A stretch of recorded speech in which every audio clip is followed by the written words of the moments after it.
Basic amenities are essential foundation for a decent living in every society.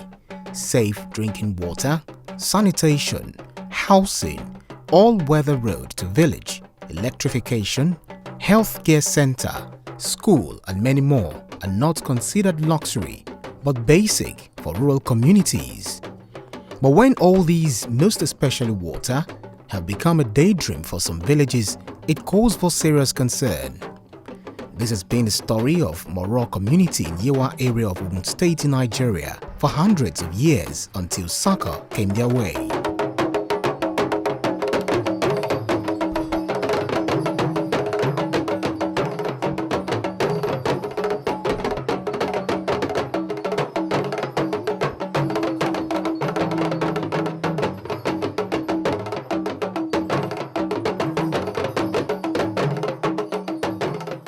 Yewa North is a local government area in the west of Ogun State, Nigeria, bordering the Republic of Benin.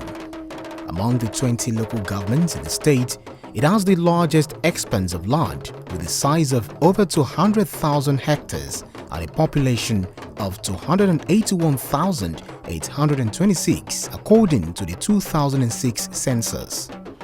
Seemingly abandoned for ages, the community in focus under this local government area is Moro.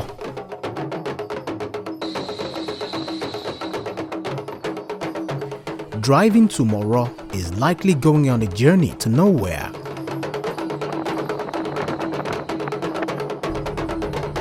At last, the signpost, "This way to Moro," is obvious.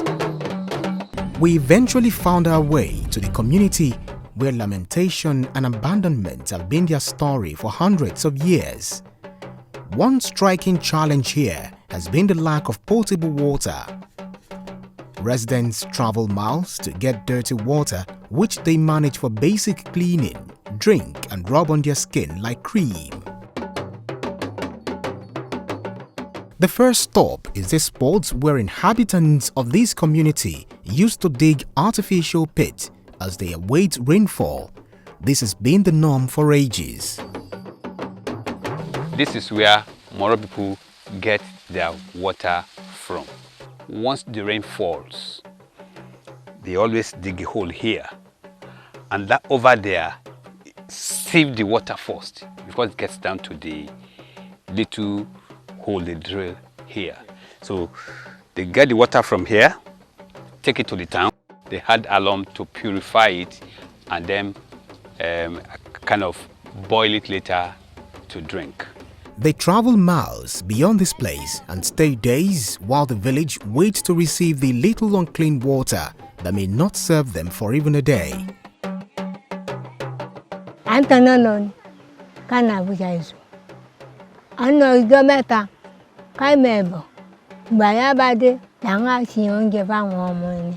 Bó ṣe bí àwa alájú sínú òkú sómi ni. Àwọn òbí wa wọ́n lè lọ bí ọjọ́ mẹ́ta ọjọ́ mẹ́rin fómi sí ìlú kejì ìlú kẹta láti máa lọ wá omi. Ọjọ́ mẹ́ta ọjọ́ mẹ́rin náà fi máa ń dé kan tó rí omi pọn. Omi tó dẹ̀ fẹ́ pọn náà kì í ṣe pé bí omi rẹpẹtẹ bí 25 kan náà máa rí bí báàfù kan náà máa rí. Wọ́n á gbé wá tó bá tó fi ṣoúnjẹ náà á ṣoúnjẹ fún wa á jẹ. Tọ́n bá ti ṣe tán wọ́n á tún padà lọ again pé ká ṣáà lè máa rí omi mu. Kò sọ̀rọ̀ wẹ̀ o pé bóyá a kàn lè wẹ̀ anyhow, kò sí àyè wẹ̀ nínú ẹ̀. Àdéhùn ká ṣáà rí omi mu, ká rí oúnjẹ kan ká jẹ ni. These are indigenes of Moro. The inhabitants are of the Ketu tribe, are largely farmers. This publication was what the senator representing Ogun West, Tolu Odebi, saw few months after he assumed office in the upper chamber of the National Assembly and decided to give succor to the people of Moro. But the journey did not come easy as expected.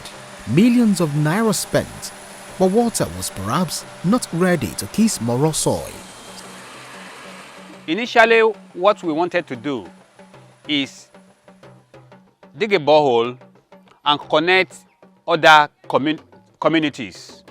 So when we were started going on, this is the first attempt at digging a borehole here. When we started digging, unfortunately, the hole collapsed. We attempted to salvage the situation. Unfortunately, we couldn't. So we wanted to cover it up, put sand to ensure that the hole is sealed. But the community said we shouldn't do that. We should just leave it for them because they are afraid the senator won't continue with the project because he has spent a lot of money. The newspaper publication was made possible through the efforts of some missionaries who came to the village on evangelism. Nígbà tí a ti dé ìlú yìí ni a ti ń gbàdúrà wípé kí àyípadà kó wọnú ìlú yìí wá pẹ̀lú ìyà omi tó ń jẹ wá nínú ìlú. Torí a gbàgbọ́ wípé láìsí omi kò sí nǹkan kan tí èèyàn lè ṣe. Àtìgbà yẹn tá a ti ń pray ńgbà tó tó bí ọ̀sẹ̀ tó tó bí ọdún bíi méjì sí ìsìn. So ni Ọlọ́run rán àwọn ajíhìnrere kan wá láti ẹ̀ka ìjọ onítẹ̀bọmi so wá sínú ìlú yìí. Nígbà tí wọ́n dé wọ́n rí àwọn nǹkan tí à ń dojú kọ a pọn omi kan sílẹ̀ fún wọn gbà yẹn so láti jẹ́ kí wọ́n láti lò fún àti wẹ̀ tàbí àti fi dá iná oúnjẹ tí wọ́n fẹ́ ṣe ń gbà yẹn. Ibi tí wọ́n ti lọ pọn omi yẹn nígbà yẹn wọ́n máa ń pe kinní kan ní kòró so wọ́n ní ọkọ́ nìyẹn ni wọ́n á fi wá ibẹ̀ yẹn kì í ṣe wípé ó jẹ́ nǹkan tó jìnnà kan so wọ́n á fi ọkọ́ ni wọ́n á fi wá so omi tẹ́rẹ́tẹ́ tó ń sun yẹn ìní ẹ lọ gbọ́n kò ju omi àgbàrá kò jọ nǹkan kan òun ni wọ́n gbọ́n tí a gbẹ́ kalẹ̀ àwa fi álọ́ọ̀mù sí ìgbà táwọn rí wọ́n wò wípé so adẹ̀wà ní irú bíbá àǹsọ́fà tó lé so ni àwa wò wípé nǹkan tí wọ́n rí gbà náà ó ká wọn lára gan wọ́n wá wò wípé àfi káwọn gbé ìgbésẹ̀ lórí nǹkan yìí nígbà tí wọ́n mú omi yẹn lọ sí lab so ohun tí wọ́n dictate bẹ́ẹ̀ ni pé ìgbẹ́ wà nínú omi yẹn nígbà yẹn nínú omi tí àwọn ènìyàn mu nígbà yẹn ó mú kí wọ́n káwọ́ lérí so nígbà tó wá tó bí oṣù kan rẹ̀ ni wọ́n wá gbé àwọn journalist wá láti wá interview kí ni àwọn nǹkan tí bí ìyà omi yẹn ṣe pọ̀ tó níbí so nígbà tí wọ́n interview wa òun náà ni wọ́n gbé jáde tó fi di pé senator rí interview tí wọ́n ṣe fún wa. The residents of Moro described how it used to be hectic getting water to do the basic cleaning.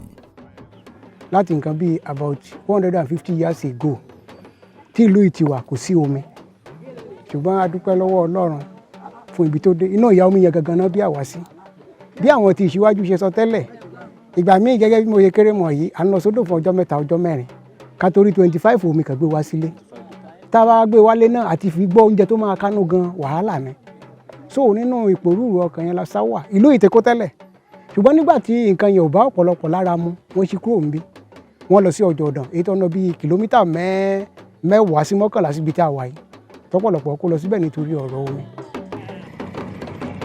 Many have died owing to the diseases from the consumption of the dirty water they drink. The village now looks deserted as anyone who leaves for the city never considered returning because of lack of basic amenities, especially water. Nípa kò sómi náà nílùú ṣe rí bó ṣe rí torí ẹ mọ̀ ẹni tí ò lè ṣe kinní yẹn á wò jẹ́ kí n kúrò nílùú ìjàre torí kò sí omi ní ìlú yìí anybody kan kúrò nílùú yìí ni pé torí omi tí ò sí. Ọ̀pọ̀lọpọ̀ ti di aláàárẹ̀ túrò omi tá a mọ̀ yẹn ọ̀pọ̀lọpọ̀ ti gbẹ́mí mì nínú àwọn ìwé ìròyìn tí wọ́n gbé jáde yẹn ó wà ńbẹ̀ nítorí omi yẹn ara wa ò rí bákan náà ó ṣe àwọn kan láǹfààní ṣùgbọ́n kò ṣe àwọn kan láǹfààní ọ̀pọ̀lọpọ̀ dá láàbò ara ẹlòmíì ti gbẹ́mí mì nítorí rẹ̀. The senator's promise to sink them a borehole before the end of year 2020 was met with deadlock. We encounter a lot of problem here. The borehole we were drilling that time, we've gotten to a stage where we had to insert the pipe.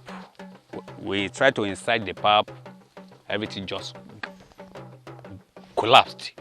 But he persevered and had to buy this drilling machine worth millions of naira just to get potable water for the people of Moro Community.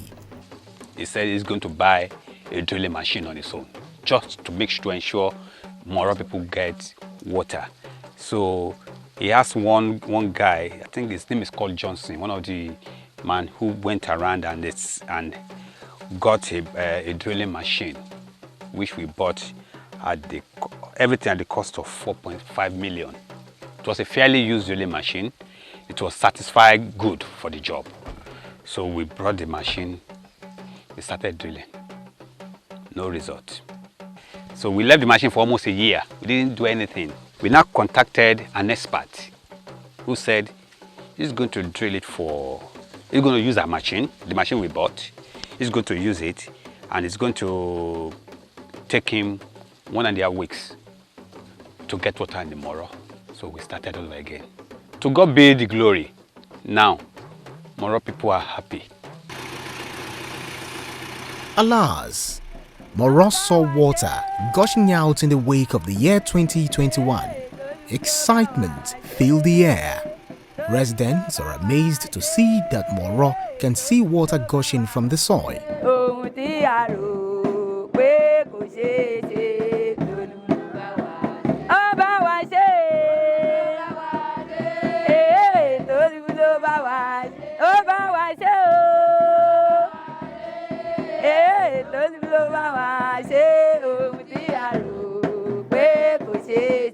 This is the water project.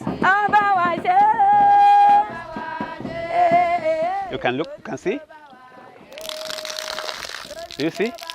That's the water running.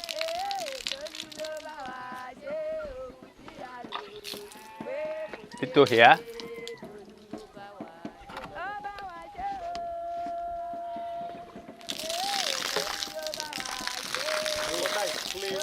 It's a self-help project. It didn't wait for constituency project or allocation to start before he embarked on this project.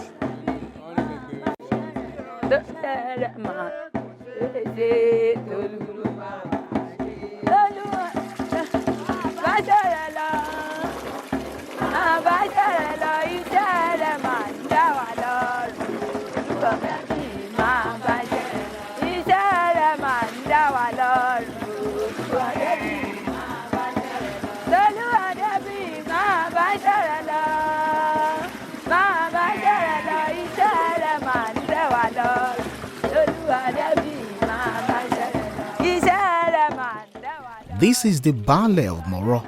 He demonstrates how Moro residents can now get water to drink.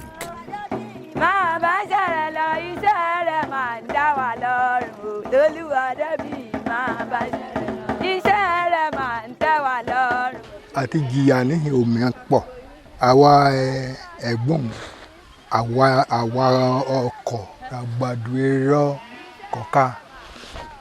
Bẹ́ẹ̀ ni àwọn kan tó wá wọ́n ní àìbániṣe wọ́n ṣe ipò ẹ̀nà wọ́n ṣe kò débí kan omi ọ̀ní kan ní jẹléyà omi ọ̀ní jẹniléyà gan-an ṣùgbọ́n ìgbà yìí wọ́n ti ṣe ti olómi ìyẹn ti ṣe àkèjì àkàn láti gbà inú ń dùn ìmọ̀ tó mọ̀ bù ká mọ̀ ká tó bù ká tó fò wẹ̀ inú ń dùn gan-an ni màá là pé oníyàn jẹ́ ẹ̀gbọ́n mo rí ọjọ́ pé ó ní Ọlọ́run ṣiṣẹ́ ara àti iṣẹ́ ìyanu.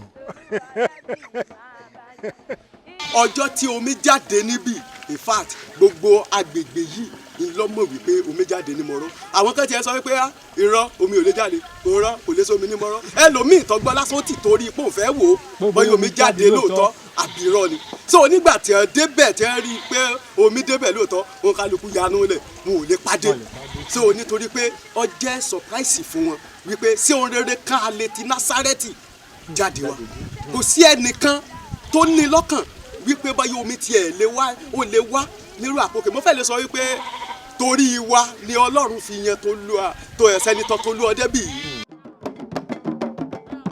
This young lady takes us through from the point of fetching the water to the house for washing and other things.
One striking revelation is the use of these leaves inside the buckets of water. What is the significance? Ewé tí wọ́n fi sínú ẹ̀ ni pé tí wọ́n bá ti ń gbé lọ sílé kátẹ́gùn kó máa gba dànù tíbi ìtọ́ náà ti jìn. Irú ẹni tó bá wà nítòsí ibà yìí sìn tóun bá pọ̀tì ẹ̀ kò ní fi wé sí i. Bọ̀dẹ̀ àwọn tó wá láti ọ̀nà jíjìn bíi kìlómítà àbọ̀ kìlómítà tí wọn ò bá fi ewé sí kan tó délé atẹ́gùn ó máa fẹ́ omi yẹn dànù. Àwọn wá ti fi ewé yẹn sí tó bá ti ń mì ewé yẹn á máa dá dúró. See them coming from far and near to get water.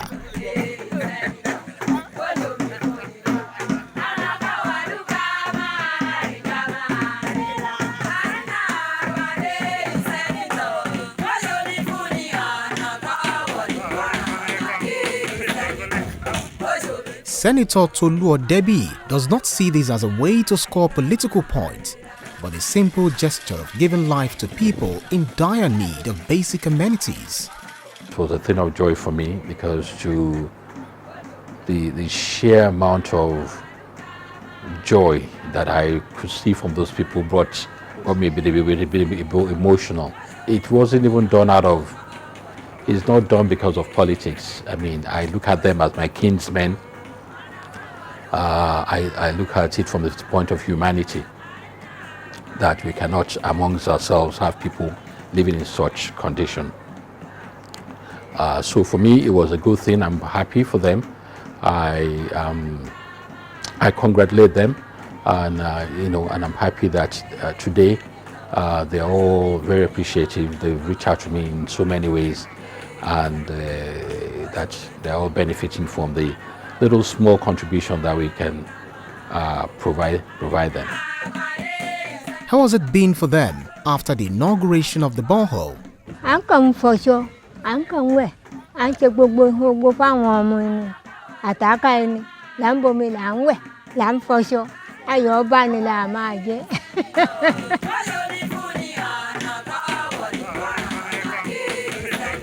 Provision of basic amenities enhances economic growth and quality of life. This is what the people of Moro are demanding. But the representative of the senatorial district says he now has soft spots for the people of the village. He is optimistic that one day he would also ensure there is school and healthcare delivery in Moro. Moro has become an adopted hometown or village for me. I've developed such a close relationship with the people now that I've told them that anything that pertains to them or affects them affects me. So I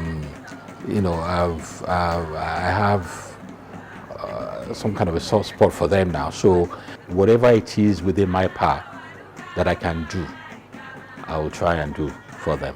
Things like borehole, things like a little primary health center not too far away and all that. I mean, those are basic things and things that if it's possible to give them a school, there's anything at least I think within my legislative powers that I can do, I'm more than glad. And for so many other communities like that.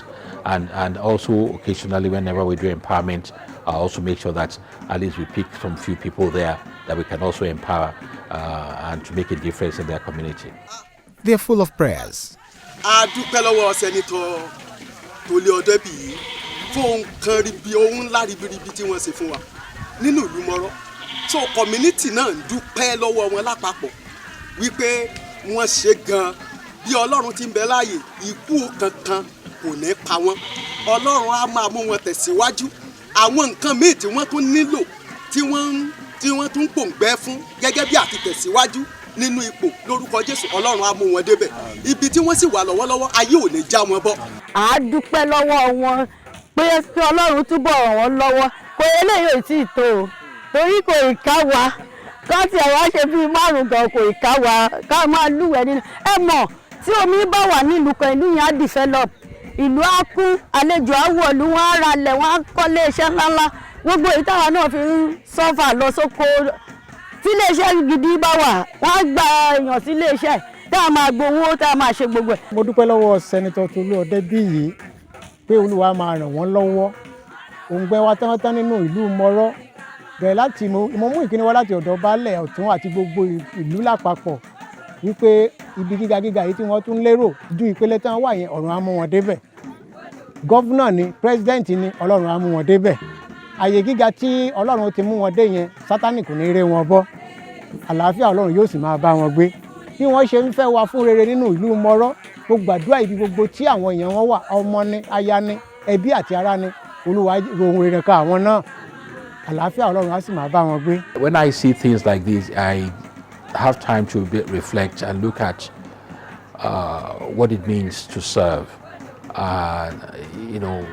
Serving is all about really genuinely caring about people and providing purposeful leadership, selfless leadership, and going beyond yourself really to bring relief and support to other people. I think we in government sometimes, I think we get too carried away celebrating structures or infrastructure or buildings and spending so much money in celebrating edifice and that kind of thing, while the basic necessities of life, water, a primary health care, and just a decent school, I mean, is still missing in a lot of our communities. And I think that's sometimes what we need to do, and just go back to those basics. Because what I have found, these people are not asking for much. I mean, a large percentage of these people don't even get anything from the government. They don't have light, they don't have water. Even their community school was self put together. Really, and yet we still go there to get their vote. So really, I think it's a government must come up with a charter or some kind of a contract that every community, depending on the demographic and size, that they must have certain basic things.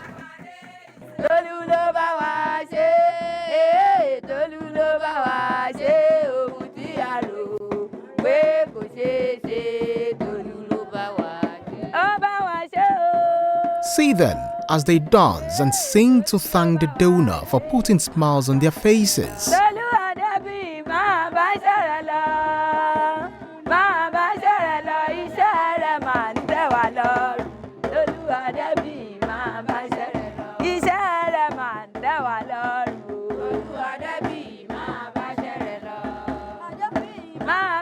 Senator Tolu Odebi is grateful, and he is able to make the people of Moro Community see that, though it has taken them too long to get a potable water, but they are not disconnected from development, and other basic amenities will never take that long again.